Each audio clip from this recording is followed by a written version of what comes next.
Welcome to Dodgers Dawgs. As part of the Dodgers Daily Network, Coach Holt joins this morning, and it is a great day to be a Dodger coach.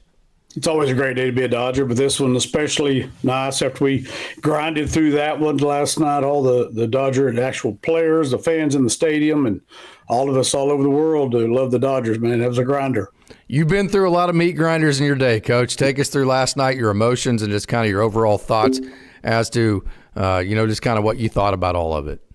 We've talked about this before, Case. People that aren't baseball people think that's a boring game. Oh hell, nobody can hit. Hell, that's boring. Let's go watch hockey or whatever the case. It felt like 4th and goal for 3.5 hours last night. Yes, it's the grinder, exactly. It's 4th and goal. We talked about because of the close, when you have those tight games.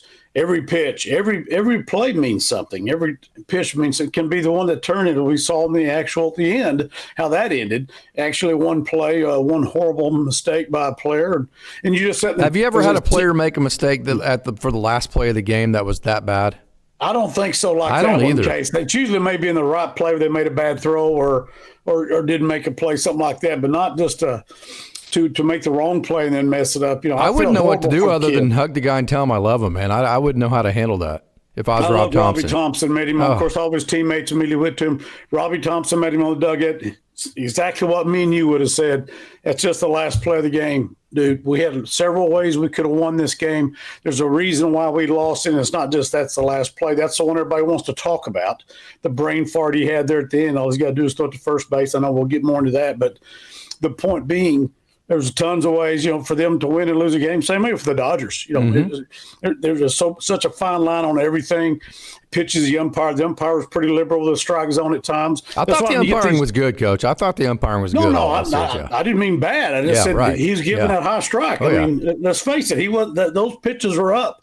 Yeah. But he's giving it both ways. That's what I meant by liberal. It wasn't a tight strike zone. Let's put it that way. That's why and you got these great pitchers. You give them a little bit of a liberal strike zone, and ain't nobody going to get a damn hit. Especially glassing out of the top of the zone, yeah. Oh, yeah. They were giving that high strike up there, and you saw both teams looking back. Will Smith, he's back there with the guy all the time. He's like, really? I mean, yeah. I get it, but I thought he did a great job. His zone stayed the same place the entire game. It never changed. He gave the high strike. He gave some, but both teams are swinging a lot of pitches out of the zone. That's not his damn fault. Yeah. There's so many little things right there. The little liberal strike zone, which doesn't mean a bad strike zone. Just that's the guy's zone. Mm-hmm. You got to adjust to it. He don't have to adjust to the players. That's his zone. He got it. He's stuck with it. I don't even know the guy's name. Don't care. All I know is he did a hell of a job back there with establishing the zone and sticking with the entire game. And it is what it is. You got great pitchers out there. Everybody freaking 100 miles per hour. And get Duran and Sasaki in there. We could have played 30 innings. Wasn't nobody going to score. We always talk about the margins. How about Justin Dean scores the tying run on the walk? Justin Dean, if you had this in your bingo card in spring training, then you need to go to Vegas. Justin Dean scores the tying run of the game last night. Hae-Sung Kim scores the winning run, and Alex Call was one of the major players in the game. You talk about winning on the margins. We always say, Coach, your dudes have to be dudes. Now, Ohtani and Freddie have not been dudes necessarily. Nope. Offensively. So if that's not going to happen, then your warts have to be better than the other team's warts. And last night, that just goes to show you how complete, when the Dodgers, we're going to get into the roster talk here in a minute with Austin. We're going to preview the NLCS the championship series, whether it be the Cubs or the Brewers. So stay tuned on this show here a little bit later. We're going to bring Austin back in. But it just goes to show you how much thought is put into each roster and how great of a job Dave Roberts did using each weapon he had. When you think of using weapons, you think of bringing in Roki Sasaki or pinch hitting a guy. You don't think of pinch running Justin Dean and Hae-Sung Kim or playing Alex Call instead of whoever it may be, right? Well, and Call started, they mentioned that last time on the broadcast, and we talked about he starts game 1 and game 4 for you in the outfield. The guy's he's a veteran. It's not like a 22-year-old you're throwing out there. A lot of us didn't know who he was because we don't follow the other teams that damn much. But Sanchez has never got him out. He's hitting 1,000 on the damn playoff. Sanchez is getting everybody else out and making them look stupid doing it. He did such a great job in both times he pitched. but they couldn't get Alex Call out. So that's a good job of getting him in there. But like you say, the pitch running, that's the thing about Ohtani is struggled big time offensively. But his presence put him on first base and made that a bases loaded walk. Yeah. Just the fact that it's Shohei Ohtani, oh, hell, I'm not going to let him beat me, which is the right call by Robbie Thompson. You got first base open, I'm with you, dude. I mean, but then Mookie had a great at-bat. He took some borderline pitches. Are you kidding me? Oh, my God. That was a great at-bat to tie the game up there. And then I wouldn't even get into T.O.'s right after him. That was the worst at-bat I've ever seen in my life, to be honest with you. The guy just walks some people, and Durant's is usually strike. And he just gave that at-bat away. There's a term saying, don't give it – hey, hitting's hard enough anyways. Don't give it bats away. Teo definitely gave that at-bat away. Well, if he would have put that at-bat, I think he'd have walked. Oh, yeah. Hell, he threw him forced. He'd have had a better at-bat if he just stood there and didn't swing. There's no doubt. Didn't swing. Without a bat, he drives in another run. But because Durant is a strike thrower, boom, boom. But we don't know. This is also an elimination game against the world champion. So Durant, he's a human being too. Yes, absolutely. He just walked Mookie on a great at-bat. And he's flustered. Now the game's tied because the first time in his career he had walked a guy in. To a part of the zone that had been called all night, right? Yeah. To the first time in his career he had walked a run in. Really? I didn't know that. I saw that this morning. First time in his career he had walked a run in. Wow. So you figure he looked flustered. And I'll be damned, we swing at pitches out of whatever. Teo's been our best hitter. I'm not going to roast the guy. That was a terrible at bat. Yes. One at bat doesn't make a man, make a player. He's been our best hitter. So, but that was a bad at bat. But anyway, we won in the end, so that's all that matters. Was there ever a time last night where you just thought, hey, this isn't in the cards for the Dodgers? I don't think they can execute well enough to finish a game like this. The Phillies feel like they're executing. Did you ever have that time, or did you just kind of think, were you the whole time thinking it's just a matter of time until the Dodgers went ahead and won the game? Well, I'm like you. Ohtani and Freddie have struggled, and you're like that. And then the night before, Schwarber went off on us. So you're sitting there going, oh, crap, if Schwarber's back, we're in trouble. But credit to Glasnow. What a great start. That's the guy they wanted when they traded for him. That's who they're looking for. Playoff against a great lineup. Glasnow was unbelievable. Are your thoughts different this morning than they were yesterday morning about Glasnow because of his outing? It's because the outing is better than anything we've seen from him in this situation. So the clutch factor of it, it's probably better. But I felt good about Glasnow starting again. We talked about that. He'd been pitching well. He'd been a strength. But were you 100% convinced on his clutch factor, on his clutch gene? I hadn't seen that. No, that's what I'm saying. Until last night, I was 100% on him. Yes. But the same thing like we're talking about Durant. First time in his career, he's walked a damn run in. Right. That's the mental part that people got to understand. They're in an elimination game against the world champions. This isn't just playing the Marlins in front of 800 people in Miami in frickin' June. This isn't what the hell we're doing here. This is it. And everybody has emotions, good and bad. Some guys handle it better than others. And Glasnow, he's been good. I felt very confident throwing. I'm glad we had him to throw last night, but we had not seen that in a playoff situation, that type of development, because last year he was hurt. We hadn't seen that yet. He came in bullpen the other night, did a good job, gave up a run, but he looked good at coming out of the pen. So his role's changed. Let's think about it. I mean, he gives us a bullpen role and wins. And didn't win Game 4, but he threw a hell of a start in Game 4, just like all the Dodgers starters had been doing. Yamamoto didn't quite have his normal shutting everybody down, but it was still a good start. And the Dodgers just got whipped on the other side of the ball. But anyway, no, that's great. Glasnow, he goes way up in your books there. I mean, just because of the situation and who he's throwing against. Yeah, so your thoughts on the offense here. I mean, hey, man, this is all great. It's fun. It's wonderful. But, hey, the kind of the way I move on the next day, I'm going to spend today kind of like I did the other day whenever I had that big, long celebratory after the Dodgers won Game 2. There's times to where you have to just stop and enjoy the process, enjoy the fact that you won.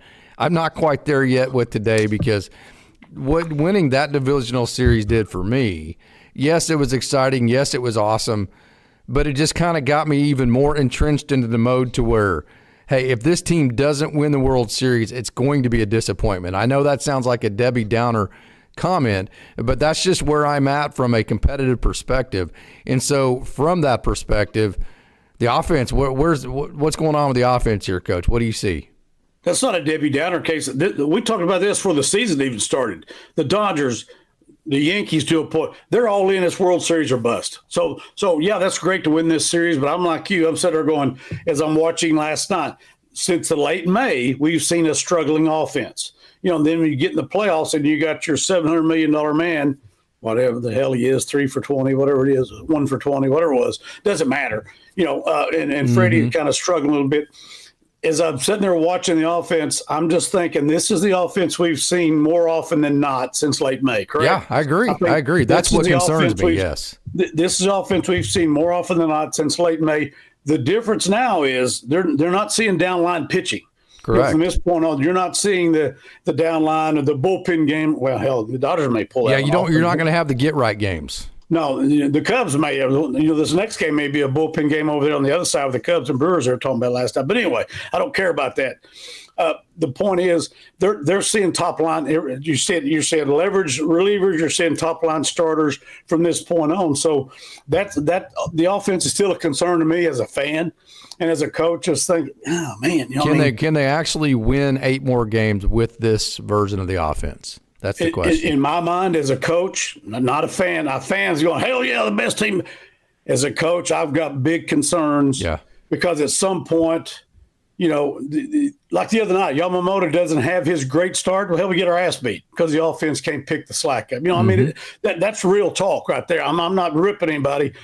Yamamoto had thrown had freaking no-hitters and stuff and, didn't even get a win, that type of stuff. But the other night, he didn't have that great start because he's facing a hell of a lineup and it's the playoffs. Whatever stuff happens, the offense, that would have been an opportunity. You'd wish the offense had picked them up. But let's face it, the Phillies are throwing good guys against you too. But as a coach looking at it, again, you don't want to get too far ahead. But if the Dodgers can pull it off the way the offense has been going, first of all, the starting pitch has been great, but we can't forget about the fact now the bullpen is tremendous because of them putting Sheehan in there. In short segments, though, but the bullpen's going to get stretched out more in 7-game series. That's another concern. You're going to actually have to start using your actual bullpen guys more. That's a concern, too. And I got my ass jumped the other day for talking about bringing in Trine, and hell, he's warming up last night.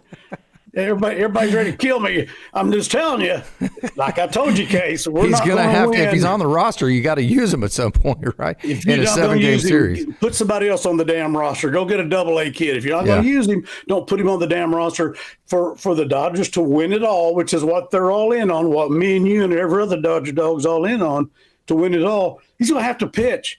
So, it's kind of like if you're political, I don't give a damn who the president is. If you don't like him, you don't want him to fail because hell, the country fails. No doubt. That's stupid talk. That is stupid talk, we got to make sure, we got to just hope that Blake Trinan, when it's going to come up again, it has to. Hell, we can't use whoever it may be, Justin Robleski, whoever. Yeah. Yeah, Robo. Yeah, you betcha. I don't know if Scott's coming back. I don't know the status there. Yeah. Don't really know. He'd gone down off the trust tree anyway. You hope if it's something, physically, I hope the young man's okay. Yeah, no, that's all it gives a damn about it. It's like if they're going to. He's not going to come back. I think he's going to have anesthesia and all that. I couldn't see him coming back. Oh man, well I hate that for him. I hope he's okay health wise. I don't give a damn about the pitching. He's a young man. He's somebody's son, somebody's husband, somebody's daddy. That's all that matters. But anyway, nobody wants to do good more than the player themselves. No doubt. Hell no. There ain't nobody. Again, like I told you, Case, young coach, I throw strikes. That's a dumbass thing for me to say. I learned that wasn't the right thing to say because everybody's trying to throw strikes. Didn't you rip their ass when they throw a strike on 0-2 and it's not a good enough pitch? Right? That's too good a pitch on 0-2. I tell you. Who's that 0-2 base hit last night? Which one do you want, Coach? Do you want a strike or do you want a good? I want it all. That's what I want. I want it all. I want an 0-2 pitch. It's not a good pitch, But it's got to be close enough for him to chase. I don't want too far out. So, we're all the same way, man. Yeah. Let me test your coaching brain, Coach. I honestly think Roy brought this up. We talked about this a lot last night.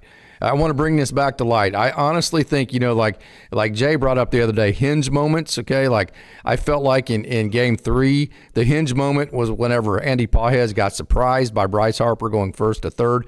Yamamoto didn't back up third. And then Max Muncy went do or die on the play instead of knocking it down, which I don't have a problem with. He tried to actually make the catch and tag, too, instead of knocking the ball down because he's assuming Yoshinobu Yamamoto would have him backed up. So he has the ability.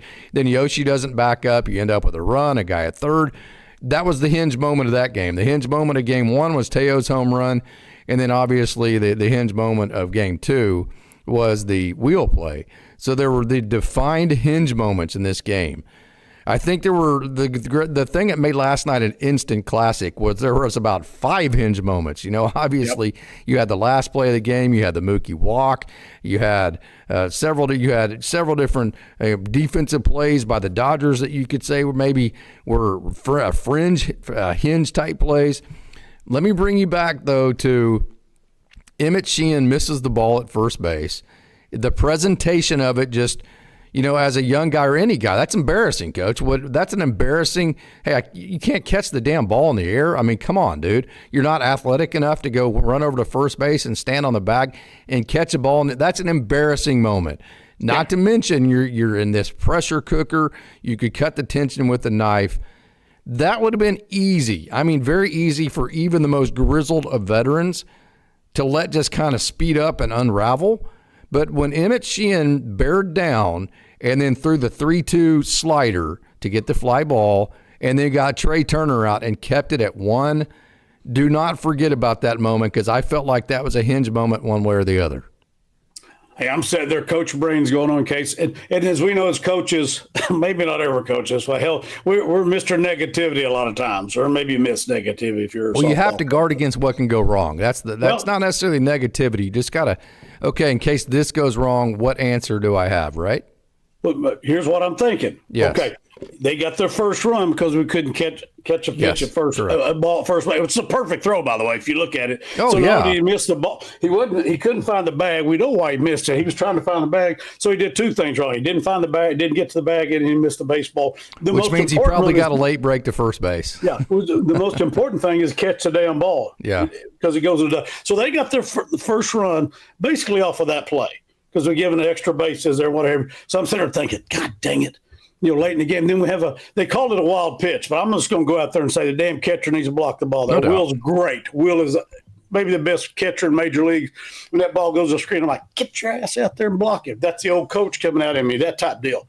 So we have that That's also. a fair criticism, Coach. Yeah, that's what I'm saying. So I'm sitting there thinking they're fixing to go ahead and both their runs, one was scored because we didn't catch a play at first, didn't catch a ball first. The other ones, we didn't block a ball behind home plate. Again, I know it scored a wild pitch. It wasn't a good pitch, blah, blah, blah. But Will would probably tell you the same thing. I should have blocked it. I should have kept the damn thing in front of you. And Emmett would tell you the same thing. I should have caught the damn ball. If you're a great player, that's what you'd say, yeah. Those are big-time guys. They're not making excuses. I should have made the damn play. So I'm sitting there thinking, you know, we're fixing to get we may get beat 2-1, and it's 2 because we couldn't catch a ball and couldn't block a damn baseball back there. So or 2-0. Those are hinge moments you're absolutely talking about. You're sitting there going, you know, as great as this game is, something like that's going to happen. Little did I know just a few minutes later that they're going to have a brain fart. Their kid's going to 24-year-old kid out there, you know, busting his ass, trying to get his team out of trouble, makes the wrong play and throws away. The game's over. So it was a lot of, like you said, a lot of hinge moments last night, no doubt about it.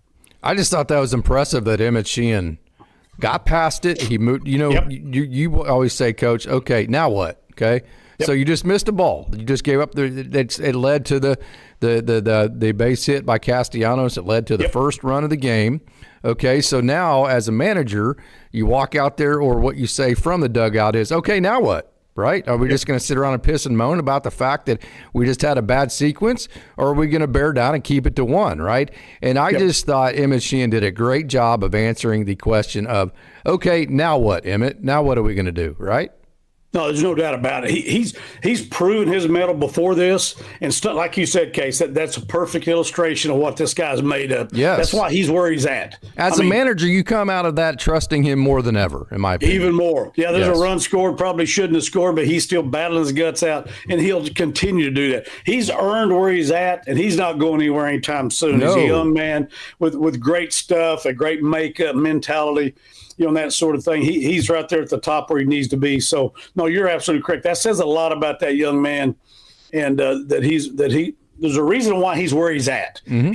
He's earned his way there. Coming off Tommy John, he's had to earn everything he's got to this point and the position he has. You know, like I said, hey, a month ago, We're not talking about Sasaki. Oh, hell, this guy, he ain't ready. It looks like shit in Oklahoma City. Now the guy's unhittable. Oh, fastball sitting at 100, and he's 3 perfect innings against a great lineup. They had no shot. They had no chance against Coach, he's throwing splitters with runners on third base, and if that runner scores, you lose the game. Yes. That's how much confidence he's pitching with. Yeah, that's what I'm saying. I mean, there's always something. Remember we talked about surprises, Case. You always have bad surprises. You have good surprises. A month ago, we'd be sitting there going, Sheehan's our dude out of the pen, and our closer, Sasaki, and he's unhittable. Hell no, ain't nobody saying that shit. Well, Emmett wasn't even available. Neither one of them are available. That's what I'm saying. So here we are again. Yeah. And now, like you mentioned earlier, Call, you got Kim out there. You got Dean Jay's out right, there. though, Coach. Jay's right. They still should have went and got Johan Duran. They just happened to get lucky with Roki Sasaki, to be honest with you. I don't know about luck, but you're right on the – hey, think about if we did it. Well, we can't now, but because I go to Texas right after and watch him pitch. I'd still like to have Johan Duran. I don't care if the Dodgers did beat the Phillies. I'd love to have that dude. No, I remember you said it when we played Minnesota. You said it right here with me on this thing. Then I go to Texas and watch the Phillies and the Rangers, and he's throwing, splitters at 99. You're going, Coach. It's unbelievable. He is unbelievable. The guy's unbelievable, and we're lucky that he didn't ever really come in with it when they had the lead. So I guess I guess they did 1-0, but I don't call that a big lead. But great pitcher. 100%. Okay, your take on Ohtani. Where are we at with Ohtani here? Hey, before we get to that, let me answer a question here. Are you surprised the Dodgers didn't try to steal more with Alex Call and Hyun-Soo Kim? I'm not surprised at all because you couldn't afford to give up base runners. And here's the thing about stealing against left-handers is that, you don't really read a left-hander. You go first move, which means you are totally guessing. I mean, you are 1,000% guessing because if you don't go first move, JT Realmuto is going to throw your ass out by so far. It's not one thing JT Realmuto can still do is throw the ball. Yep. So to steal off of a lefty, you're going to have to go first move. And as a manager, if you guess wrong and he picks instead of throwing the ball to home plate and you get caught on a first move, my dad told me you're pretty high on my dad, right? Big 12 official, officiated national championship games, Rose Bowls. Absolutely. He knows what good ball looks like, right? Yep. The first thing he literally told me when I went into coaching, and this was the great, you had the Gary Ward moment, I had the Terry Porter moment. He said, Casey, you're going to win a lot of games in your career and you're going to lose a lot of games. He said, here's one thing that never needs to happen, though, not ever. Don't ever be the reason that your team lost as the manager, right? And so whenever you're guessing first move in a big situation off a lefty and they pick and get your guy out, you are the reason that your team lost that moment, which is also why whenever I feel like Dave made a movement, that move that was pretty easy to identify that put his team in jeopardy, that's why I'm not afraid to call it out because I always live by the rule, don't be the reason why your team lost as a manager. Well, you're speeding up the game. There's that. Everybody uses a statement, hey, let the game come to you. In every sport, you hear that. Let the game come to you. They always talk about when a guy who's struggling, all of a sudden they say the direct quote, the game slowed down for him. Now he's seeing things. Everything's not chaos. So, you're right. You don't want to be the reason. And the thing about Sanchez, they even showed Mookie over there, who's a really good base stealer. He hasn't done as much lately, but he's really a really good major league base stealer. Sanchez, every time Sanchez goes to plate, Mookie's taking a step back to first. That's exactly what you're talking about. He can be a lefty with a shitty move. So you're having to guess first move. And if you guess wrong, you are the reason why your team lost. Yes. Sanchez is lifting, Mookie's leaning back to first and getting his lead. That's why he's not going. That's the same thing. Like you said, JT Realmuto's like he's a big-time thrower. And he's not going to make a mistake. Realmuto's like a robot. No. He's not going to make a mistake in a big moment. No, he's locked in. He's a Smith family. He's from the freaking Smith family, a bunch of animals, a bunch of studs. John and whatever they do. Yeah. Oh, yeah, legendary, greatest wrestler in history of those America. Smiths, the ones that won all the Olympics Smiths. And all that, By the way, if people didn't know that, that's why he's an Oklahoma kid from the Smith family, which is a legendary wrestling, tough guys, unbelievable family. So JT is that guy. He's not going to make those mistakes. No, he's not. He's bred. It's bred into it to not be a wussy, first of all, and dang sure not to make. No, he's far from that. I can assure you that we've known JT all the way back to his junior high days. We both coached against him. You betcha. Yeah, he's definitely so. That from that aspect, as a manager, if I don't know 100, if I'm not 100% sure that something like now, if you just take a chance and he steals off a right-hander and it's a matter of getting a good jump, this and that, and you have the catcher is 2.0 to second, the pitcher is 1.5, and you have all the stopwatch times down, and if Mookie just gets a good jump, then he steals second, no problem. If you have all the math worked out with it, I have no problems. That's baseball, right? You can't manage scared. But if you don't have any math in front of you and it's just simply just a guess, hey, is he going to pick to first base or not? And I really don't have any math to know one way or the other, then that's just too big of a risk to take in that situation. So let me ask you this, Coach. Probably the biggest Debbie Downer of this series was the outing from Clayton Kershaw. Does he make the NLCS roster? Lightning's going to strike me. I love nostalgia, but I like winning more. Okay, I love my mother, but I don't want her to be the manager of the Dodgers, right? So I've got to say no on that. Beverly could do it, by the way. She's been around. She'd be tougher now. You might not be any good, but you'd have a bunch of kick-ass ball players. They'd be tougher now. Hey, she's not just that sweet lady, everybody. I know she is, but she's got some toughness too. But anyway, I don't know, Case. I guess they're probably making those decisions as they're sitting down now. We're going to go back to what me and you talked about a couple of shows ago, maybe the last show. Hell, these days run together. But, how do you set up your roster? How do you set your roster? Could be, are you playing the Cubs or the Brewers? There's something involved there, too, before they decide how they're going to root, because there's two totally different teams in the way they attack you. Different styles, yeah, no doubt. There's a damn college team over there kicking everybody's ass with Pat Murphy running the show and with great players and great pitching. So there's probably some of that. I think that's going to come down to, are we playing the Cubs or are we playing the Brewers? Well, how does it match up? I don't think you can base it off the fact that he stunk the other night. And here's the deal. We left him in there. Let's face it. We left him in there to hey, take it like a man. It's sad to one, but somebody had to be the guy to stay in there because you're getting behind. And hey, the last thing Clayton Kershaw wants to do is be the reason why the Dodgers did not win the World Series. That would be a worse legacy than being left off. Yeah, I agree. I totally agree. So that's going to be an interesting take on if they do that or not.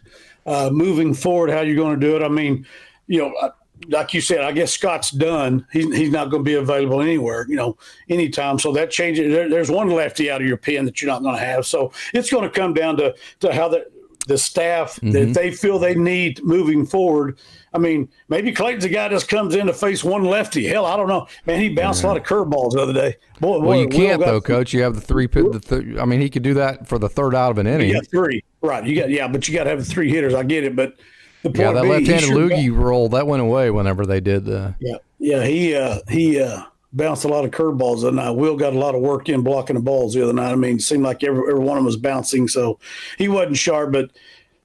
He's still Clayton Kershaw. He's not Clayton Kershaw at age 29, but he's still Clayton Kershaw. It'll be interesting to see what they do there. I'll put it this way. I won't be shocked either way. I'll be honest with you, because I think they're going to roster him. I think they are. If he's not on there, it's like, oh, shit, that bad outing. They really don't have any trust in him. If he is on there, so let me ask you this. He's Clayton Kershaw. He's a Hall of Famer. To get the last three outs of a game, would you rather have him or Ben Kasparius throwing those? Oh, my God. Well, probably him. Okay. Well, I mean, that's your choice. Will Klein, Ben Kasparius, somebody like that. Yeah, that's what I'm saying. I mean, God dang, if you get the last three outs of the game. So, I mean, that's kind of the way I look at it, is like if everything goes nuclear and they get into the biggest moment you could possibly have, which guy do I want on the mound the most? It'd be him, because and everybody's can come back. There you go. I mean, I'm probably wrong with my initial take there. Yeah, he's stunk in the playoffs his entire career. Whatever you want to say, okay. But he's still Clayton Kershaw. He's still a Hall of Famer. So I'm good either way. I'm good either way, to be honest. I'm not going to be surprised either way. I'm good either way. Yeah. The Phillies were a particularly dangerous lineup for Kershaw. So that also, the matchups of it, part of the aspects of it. But we'll play, like you said, we'll play a factor, Coach. But, man, I can't tell you how relieved I am to have the Phillies in the rear view mirror. Let's give the Phillies Rob Thompson. Yep. What an incredible organization that is. Incredible fans, incredible players, total first-class organization. Man, they're hard to root against, man. That's why you feel bad for the pitcher that threw the ball away, just because I mean, you hated almost. I mean, hey, we're rooting for the Dodgers, but you just hated almost to see anybody lose that game. It just so. I mean, the final thoughts here before we get to Austin's preview of the National League Championship Series. I feel the same way, Case. I think I was on social media this morning. Somebody put something on there, and I couldn't resist. I said, I'm a diehard Dodgers fan, but the coach / father comes out in me where I felt terrible for that kid last night. Mad respect for the Phillies. That's what I put on there. And that's what I'm going to say to you. I've got mad respect for Phillies. Me and you love JT Real Muto as a competitor. We've been against him, and we know where he comes from. But all of them, Bryce Harper's maybe one of the greatest, hitters when he was a young guy. He's talk of the world when he's 15 years old, playing down in Moore, Oklahoma, or 16. Yeah, anyway. I got to see him play back then when he played at Westmore. He played at Westmore for like a week. He toured and played in different, like 1 week at like 25 different places. That was really cool summer. Freak of nature. So, but like you said, Rob Thompson, outstanding manager, great organization, great fans. I do like. Here's one thing I do like. I don't owe my brother-in-law 12-pack of Yuengling now. You're off the hook, Coach. I'm back to zero. He texted me last night. We went double or nothing on it, and my wife questions the double or nothing. You should be getting 2 6-packs. I said, no, I'm either zero or I'm out 12. But anyway, so I don't owe my brother a 12-pack, but he took it well, and great organization. I'm like you. Mad respect for the Phillies. Damn glad they're in the rearview mirror, and it's going to be tough the next round. We know it. The next 2 rounds, the Dodgers are fortunate enough to get there, but this is a great outing, great series win. I mean, you got to remember the Dodgers are the 3rd seed coming in here. They just beat number 2, so you're thinking they may have to beat number 1, but who knows? The damn Cubs are pretty damn good. I know they're going on the road, and it hadn't looked good, but it doesn't take much for the Cubs to light it up, too. And they both got great bullpens. That's the other part about the Cubs and the Brewers. Both have cats coming out of that pen that can light you up. So absolutely, it'll be a great series no matter what. I'm like you. I'm glad we're on to the next round. We got in the tournament. We're in the tournament, as Tony La Russa said years ago. We're on to the next round, and there's nothing easy. This wasn't easy. There's nothing easy from here on. Who gives a damn? That's the way it's supposed to be. It wasn't easy last year. It feels better when it's not easy, right? Yeah, hey, there you go. It wasn't easy last year either, but we got that. So. Absolutely. Coach, we got Austin Brubaker on the other line here. So is there anything else you want to get out there? No, just, hey, hello to Austin. Is he on here? Is he on here with you right now? Yeah, you can't hear him, but he's getting ready to come on. Okay, but tell him I said hello, and I watched you guys last night. You guys always have great takes because you two are smart guys. He's got analytics, and you guys are the smart guys. Well, I learned everything I know from you and my dad, right? I mean, come on. Well, my grandpa was pretty damn smart, Coach. Yes, he was. He was. And I'll tell you this. And Grandma was pretty tough. Grandma would kick your ass before she even said a word to you, right? Yes, she was. She had 90 pounds of dang animal right there. Oh, my God. She was a pit bull, wasn't she? Yes, she was. No doubt about it, the females in my family are way tougher than the males. There's no doubt about it. I mean, your dads cried together quite a bit. So we're a couple I've always said, if my moms can kick the other team's mom's ass, we're winning that game. There's no doubt about it. Ain't nothing like a kindergarten teacher from Glencoe, Oklahoma, kicking her ass. Oh, God, she would kick your ass. She still will, too, by the way. I know she could. Tell her I love her, and Terry and your whole family, I love you, and I love our Dodger dogs. I love the Dodgers. So okay, man, let's bring Coach, I love you, brother. Okay. All right, let's bring in Austin. Long time no see, Austin. Thank you for coming back in. Last I checked, the Dodgers still won last night and are still headed to the NLCS, right? Yeah, that is exactly right. It was not a dream, everything that happened during the game yesterday. The Dodgers are advancing to the National League Championship Series, and while there was celebration that happened yesterday, the chapter has now moved on because winning the National League Division Series, beating the Philadelphia Phillies is not the end goal. The end goal is still in front of us for the Los Angeles Dodgers, and it's time to turn the page to either the Milwaukee Brewers or the Chicago Cubs. Yeah, it kind of sucks. They don't play tonight. I know it's big for you because you're from Michigan, but Detroit plays tonight against Seattle in a deciding 5th game at Seattle. But we got to wait for the National League, the Divisional Series Finals, Game 5 for Saturday night. And so I believe I looked, it was Monday would be the first game of the NLCS. Mm-hmm. Is that correct? Yeah. Yes, so, that is correct. Yeah, so tonight you have the American League. Saturday night you've got the National League. And then Monday night you have the NLCS. So let's dive into this. I'm personally of the opinion, probably because I saw the Brewers play so well when the Dodgers went and played them. They were so fundamental. They put the ball in play. Andrew Vaughn was hitting the ball. Mizorowski was throwing the ball 600 miles an hour. and they looked like the most complete team in baseball the last time the Dodgers saw them. So there's probably some of that going into to my mind when I'm thinking about that. But who actually is the better team? Who's the better matchup for the Dodgers? Okay, so this is a really complex question because you can make a very convincing argument either way, either for Milwaukee or for Chicago as being the teams that should be in there and that are going to be really solid because they have a lot of similarities between the two. So let's break both of these teams down based on what they've done throughout the entire season. So both of them really solid offenses. Chicago's got, I believe, a 110 WRC plus. Milwaukee is a 107, I believe. So two teams above league average offensively. They kind of get there different ways, though, don't they? I mean, the Cubs will slug a little bit more, maybe. A little bit of different ways, but still both of them go out there and are able to execute in a really solid way. Both of them, if you look at plate discipline metrics as far as walking and striking out, they both walk at around the same at about a 9% clip. And actually around strikeout percentage for both of the teams, it's just a hair over 20%, which is one of the lower marks in the league during the game that is today. Milwaukee as a team is going to be one of those teams that is going to rely on putting the ball in play and being more of that base hit oriented fundamental offenses. You look at their team as an offense, as a team, they actually swing at the fewest percent of pitches during the game because they are extraordinarily selective and they use the fundamental baseball IQ to be able to take over. With them, it is a lot about doing the little things right. They run the bases the best in all of baseball. If you look at baseball runs value, they do really well. Actually, this is a thing about Chicago is they actually do a lot of similar things well that Milwaukee does, just at a slight in this instance for base running, it's a slight advantage to Milwaukee. It's not a huge advantage for Milwaukee, even though Milwaukee is the best in baseball in that particular category. What distinguishes Chicago's offense, and this is where there could be a very real argument offensive-wise for the Cubs as opposed to Milwaukee Brewers, has to do with Chicago's ability to hit for power more than Milwaukee does this year. So if you look at ISO, which ISO is a measurement for power, it is the one of the indicators that basically measures how well you're able to hit for power.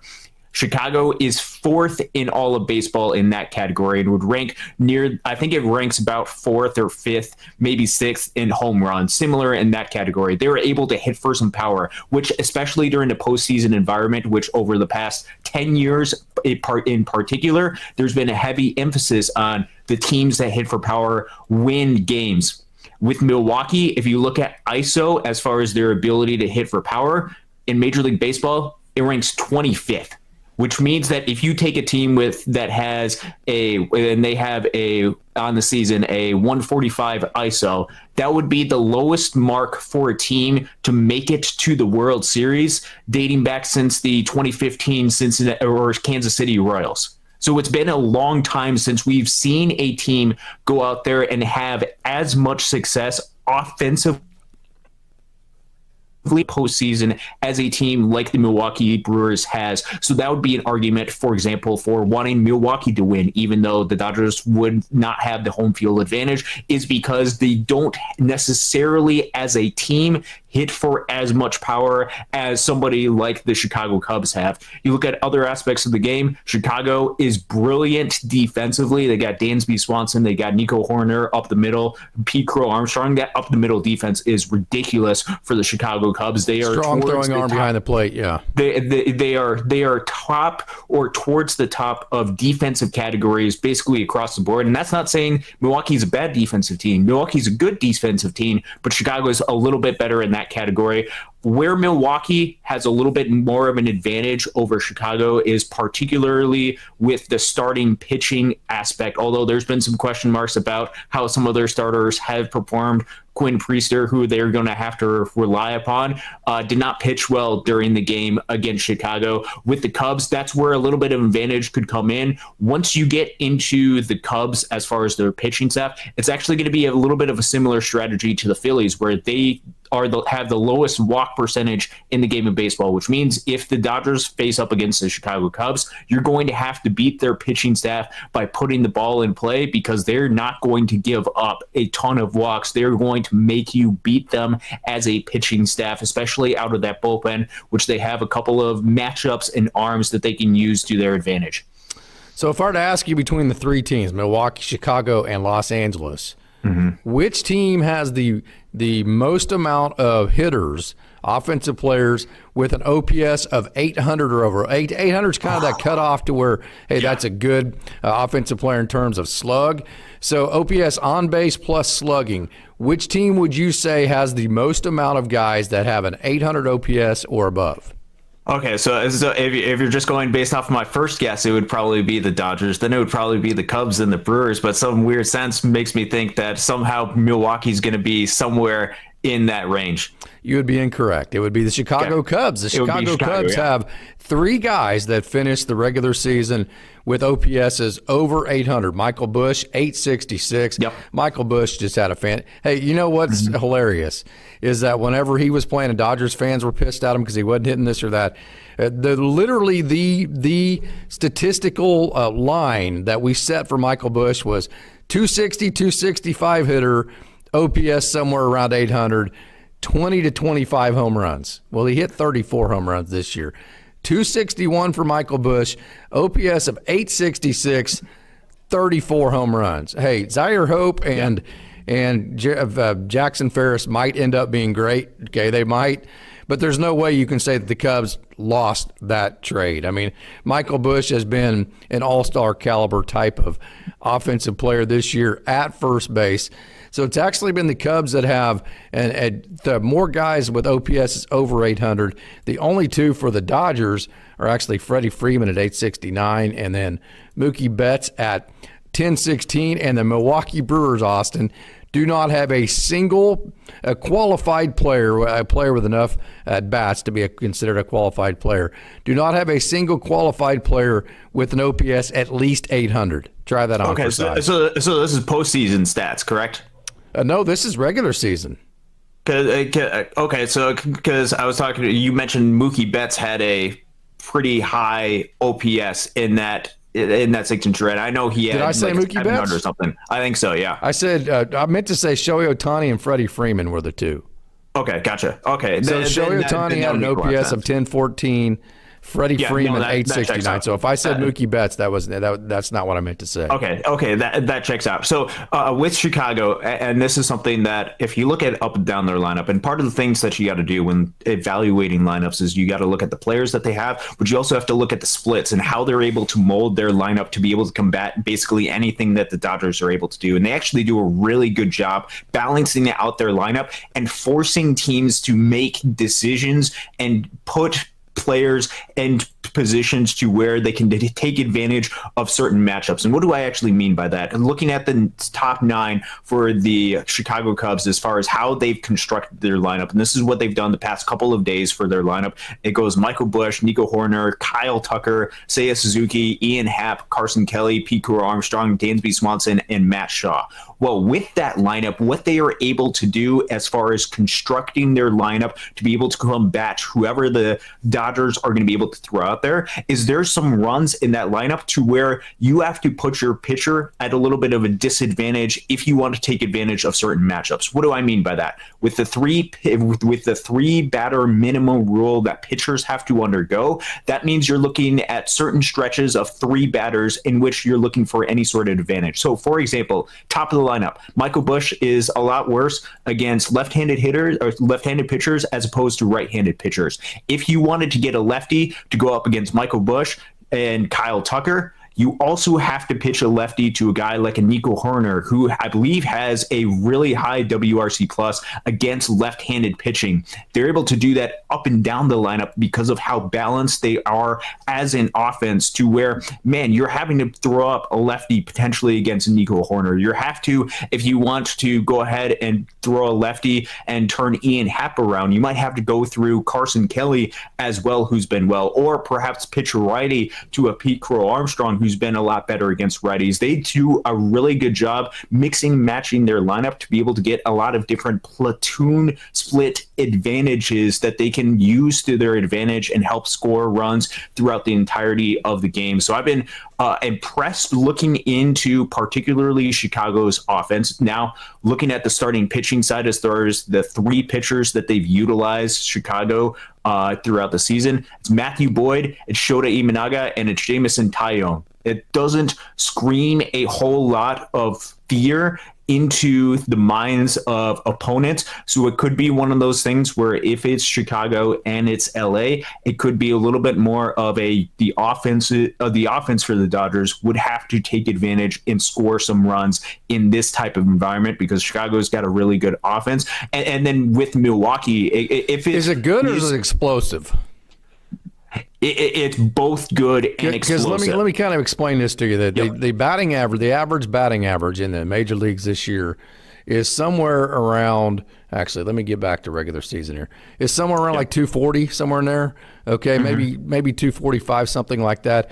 The Chicago Cubs, just looking at this in terms of qualified players, they have Nico Horner, who's hitting 297, Kyle Tucker 266, Michael Busch 261, and then Pete Crow Armstrong at 247. So they do have some guys that hit for average, but they also slug as well. So is this an all slugger, or is this a consistent, a good, not just explosive offense for the Cubs? I would lean not just explosive. It's also a really good, solid offense as well, because you combine their ability to be able to hit for power, also with the overall aspect of them just not striking out as much as a team and as a unit. I think they do a really good job of doing that, and just their ability to be able to mix and match to where there are not long stretches to where you feel like you can have matchup advantages over them. There is going to be times where you can take 2 out of 3 in which you have a little bit of a better matchup, but then there's going to be a significantly worse matchup for you that you're going to have to go up against in order to get through this lineup. They have a lot of really good, solid hitters. They have some hitters that are having some breakout seasons, like a Carson Kelly, who has done a lot better than what he has done on his career. He is able to hit for power. You look at a lot of these guys. I mean, they have Michael Busch, who's can hit for a lot of power. Pete Crow Armstrong can run into some power as well. They also have Kyle Tucker, who is one of the best players in the game of baseball. Carson Kelly can hit for some decent power.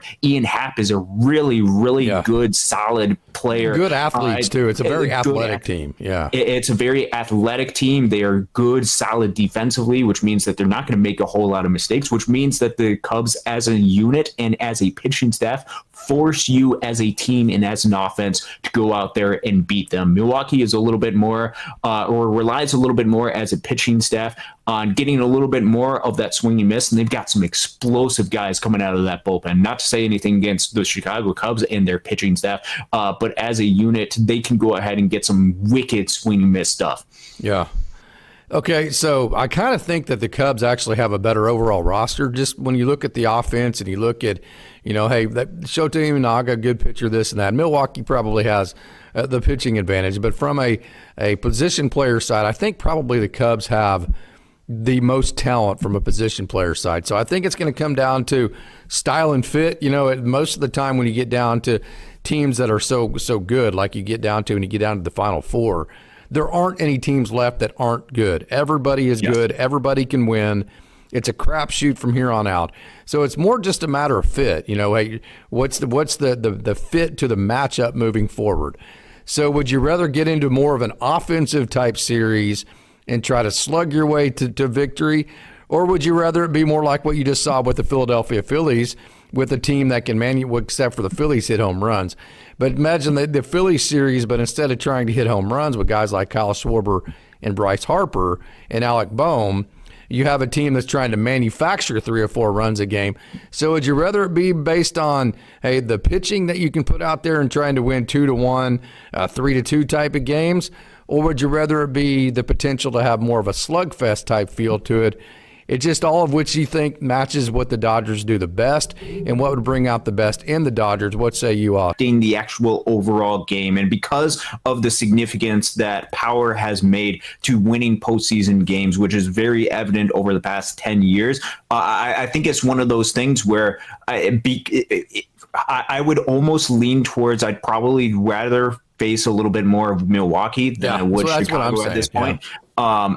And that's nothing against what Milwaukee has done. I think they are an incredible team, and I don't think their offense gets enough credit, and we're not giving them enough credit for just how good they've actually been and what they do to a pitching staff by not swinging as much and forcing you to be able to execute their pitches. I just have a lot of confidence in the Dodgers' overall pitching staff, if it is a Milwaukee series, to be able to go out and execute and be able to have some success. And I think the team as constructed is better than when they faced Milwaukee earlier this season, and more consistent up and down, to where I think the Dodgers would have a little bit of a better advantage. Whereas if you go into a Chicago series, I think they have a lot of power to where games can turn on a dime. And I think they are going to go out and try to punch the Dodgers in the face. And I think they have key defensive pieces to where I really like the way that they've constructed their roster to put a lot of advantages going forward and to be able to win. Strong up the middle, man. It's as old as time. It's strung up the middle, but it's not just strung up the middle. There is a lot of good things that they've been able to help build. There would be some opportunities for the Dodgers to be able to, as an offensive unit, especially against the starting pitching staff, take advantage, to where I think the Dodgers would be favored in either of these series. But I think if you're talking about who would you rather go out and face, I think right now, even though it would mean that the Dodgers wouldn't have home field advantage, I think Chicago's probably got a slight roster edge as far as winning postseason baseball than the Milwaukee Brewers. So I would probably rather face Milwaukee as opposed to Chicago at this point. But either way, I think it's going to be an incredible matchup, and I can't wait for the National League Championship Series to start on Monday. I'll say this, and this has been my theme for about a month now. The Dodgers have the destiny in their own hands more than any other team, because if the Dodgers play to the Dodgers' capability, it doesn't matter who's on the field with them. The Dodgers are going to win. If the lineup hits like they're supposed to, if the pitchers pitch like they do, the Dodgers have the best talent. End of discussion, in my opinion. And we've been saying that for a while. That's why you continue just to look to the next day, next at bat. Don't look in the past. Don't let anything in the past affect you. It's all about what are you going to do moving forward. So kind of the way I look at this, and I could be dead wrong here, but just kind of evaluating it and watching these two teams all year, it feels like if the Dodgers throw out their A game, let's say they throw out a B-plus game or just a really good version of the Dodgers, the Cubs have more of an ability to beat the really good version of the Dodgers than the Brewers do. For the Brewers to beat, now if the Dodgers go out and they don't play well, I think the Brewers have more ability to expose a team not playing well and taking advantage of a team not playing well. But then I think the Cubs have the better ability to match the best version, or one of the best versions that the Dodgers can put out there. Does that make any sense? Yeah, I would say that's right. I would say for Milwaukee, they can take advantage of a lot of Dodgers mistakes. And I think it's up for the Dodgers in that particular series to play clean, fundamental baseball, to go out and make the right throws, to go out and make the right reads, to try to limit some of the damage that Milwaukee's going to be able to have with some of the base hits and with some of the moves that they're going to be able to make on the base paths. With a Chicago series, I think they can be extremely explosive during short bursts. And sometimes that explosiveness, especially if it gets into a pitching duel, especially if it gets into some of the bullpen pieces, which Chicago's got some pretty solid bullpen pieces. Kitcherid's really good for Chicago. They've got some other guys that can match up really well. And we've seen some really good games between the Dodgers and Chicago that are highly competitive. No doubt. I think either of these is going to be really competitive series and an absolute joy of a watch for a National League Championship Series. Here's a good part of this before we get out of here. is that if you look at the weather next week, Monday in Chicago, 72, 66 on Tuesday. No day next week gets below 62 degrees. And Thursday and Friday and Saturday are in the 70s. So the weather is not going to play a factor like it can at Wrigley Field. That would be another, hey, would you rather play at Wrigley Field or in an indoors at Milwaukee? I think that's a push. You look at the winds, you're talking about like 10 to 13 miles. The weather is not going to play a factor whatsoever. It does not. Now, that could change. It is the Midwest. I mean, it can change in a heartbeat. But as of right now, the weather doesn't look like it's going to play a factor in Chicago. We know it wouldn't in Milwaukee. So those things balance out. So, hey, it's all in what you're looking for, the type of matchup you want. But, Austin, thanks, man. I appreciate it, Case.